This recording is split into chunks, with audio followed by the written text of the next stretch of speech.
জয় যিশু। প্রথম পাঠ শিষ্য চরিত হতে আজকের বাণী পাঠ ১৩ অধ্যায় ১৩ থেকে ২৫ পদ।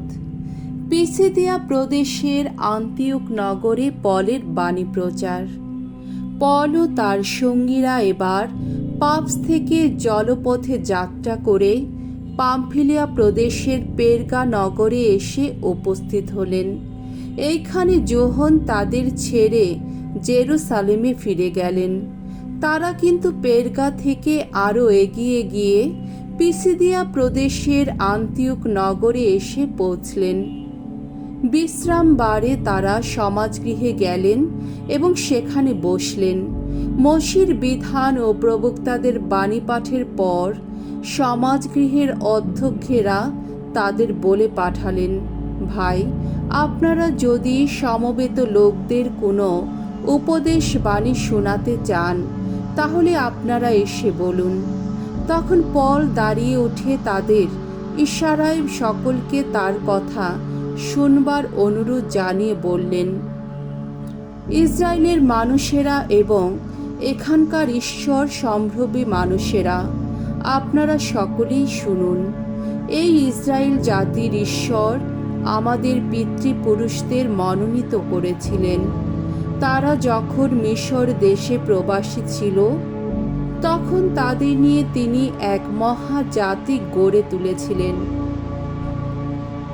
তারপর নিজের মহাশক্তি প্রকাশ করে তিনি তাদের সেই দেশের বাইরে নিয়ে এসেছিলেন এবং প্রায় ৪০ বছর ধরে মরুভূমিতে তাদের প্রতিপালনও করেছিলেন। তারপর কানান দেশে ৬০টি জাতিকে ধ্বংস করে তিনি তাদের দেশটিকে আমাদের পিতৃপুরুষদের আপন দেশ করে তুলেছিলেন। এইভাবে সব শুদ্ধ ৪৫০ বছরের মতো সময় কেটে গিয়েছিল। তারপর প্রবক্তা সামুয়েলের সময় পর্যন্ত তাদের জন্য তিনি জননায়কের ব্যবস্থা রেখেছিলেন। তারপর তারা নিজেদের জন্য একজন রাজা চেয়ে বসল। ঈশ্বর তখন বেঞ্জামিন গোষ্ঠীর কিশ নামে একজন লোকের ছেলে শাউলকে তাদের রাজা করে দিলেন। এইভাবে ৪০ বছর কেটে গেল। তারপর শাউলকে সরিয়ে ঈশ্বর দাউদকে তাদের রাজার আসনে বসালেন। এই দাউদের যোগ্যতার সাক্ষী দিয়ে তিনি নিজেই সেদিন বলেছিলেন, এবার আমার মনের মতো লোককে আমি পেয়েছি জেসের ছেলে দাউদকে। সব বিষয়ে সে আমার ইচ্ছা মেনে চলবে। ঈশ্বর তার আপন প্রতিশ্রুতি রক্ষা করে সেই দাউদের বংশ থেকেই ইসরায়েলীয়দের পরিত্রাতা রূপে যিশুর আগমন ঘটিয়েছেন। এরই আগমনের অগ্রদূত হয়ে যোহন ইসরায়েল জাতির সকলের কাছে এমন এক দীক্ষা স্নানের কথা প্রচার করে গেছেন যে দীক্ষা স্নানে ব্যক্ত হয় মানুষের মনের পরিবর্তন। শুধু তাই নয়, জীবনযাত্রার শেষ পর্যায়ে যোহন একথাও বলেছেন, আমাকে তোমরা যে লোক বলে মনে করছো, আমি সেই লোক নই, কিন্তু জেনে রাখো আমার পরে এমনই একজন আসছেন যার পায়ের জুতো খুলে দেবার যোগ্য আমি নই। প্রভুর বাণী। ঈশ্বরকে ধন্যবাদ।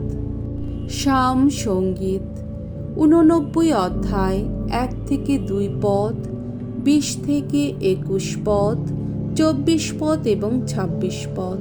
ধো, হে ভগবান, চিরদিন আমি গেয়ে যাব তোমার করুণা গাথা।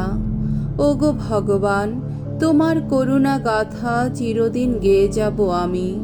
কত যে বিশ্বস্ত তুমি, সেই কথা বলে যাব যুগে যুগান্তরে। আমি তো সকলকে বলি, চিরস্থায়ী করুণা তোমার, স্বর্গলোকে স্থিতমূল বিশ্বস্ততা তোমার। আমার সেবক রূপে দাউদকেই পেয়েছি আমি। আমার পবিত্র তৈলে সম্পূর্ণ করেছি তার রাজ অভিষেক। আমার হাতের শক্তি হবে তার নিয়ত সহায়। আমার বাহুর শক্তি তাকে করবে বলিয়ান। আমার বিশ্বস্ততা ও করুণা তার নিত্য সহায় হবে। আমার নাম শক্তিতেই ঘটবে তার ক্ষমতার বিকাশ। সে আমাকে ডাক দিয়ে বলবে সেদিন, আমার পিতা যে তুমি, আমার ঈশ্বর তুমি, ত্রাণশৈল তুমি। বাণী বন্দনা। জয় মৃত্যুঞ্জয়, জয় তোমারই জয়। হে যীশু খ্রিস্ট, মহাসত্যের পরম সাক্ষী তুমি, যত মৃতজনের মধ্য থেকে প্রথম উদিত তুমি। আমাদের প্রতি তুমি কত প্রেমময়। তুমি মুছিয়ে দিয়েছ নিজের রক্ত দিয়ে আমাদের যত পাপ। যোহন রচিত মঙ্গল সমাচার 13 অধ্যায় 16 থেকে 20 পদ। তোমাদেরও পরস্পরের পা ধুয়ে দেওয়া উচিত। অন্তিম ভোজের সময় যিশু তার শিষ্যদের পা ধুয়ে দেওয়ার পর তাদের এই কথা বললেন, আমি তোমাদের সত্যি সত্যি বলছি, দাস কখনো তার প্রভুর চেয়ে বড় হয় না, তেমনি যে লোক কোথাও প্রেরিত সেও কখনো তার চেয়ে বড় হয় না যিনি তাকে প্রেরণ করেছেন। এই কথা জেনে তোমরা যদি সেই মতোই কাজ করে চলো তবে ধন্য হবে তোমরা। আমি অবশ্য তোমাদের সকলেরই সম্বন্ধে কথা বলছি না, কারণ কাদের আমি বেছে নিয়েছি সে কথা আমি তো ভালোভাবেই জানি। তবে শাস্ত্রের এই উক্তিটি সত্য না হলেই নয় যে আমার খাবার আমারই সঙ্গে খায় সেই কিনা আমাকে ফেলে দেবে বলে আমার পথে পা বাড়িয়ে রেখেছে। আমি এখনই তা ঘটবার আগেই কথাটা তোমাদের জানিয়ে রাখছি, যাতে তা যখন ঘটবে তখন তোমরা যেন বিশ্বাস করতে পারো যে আমি সেই তিনি।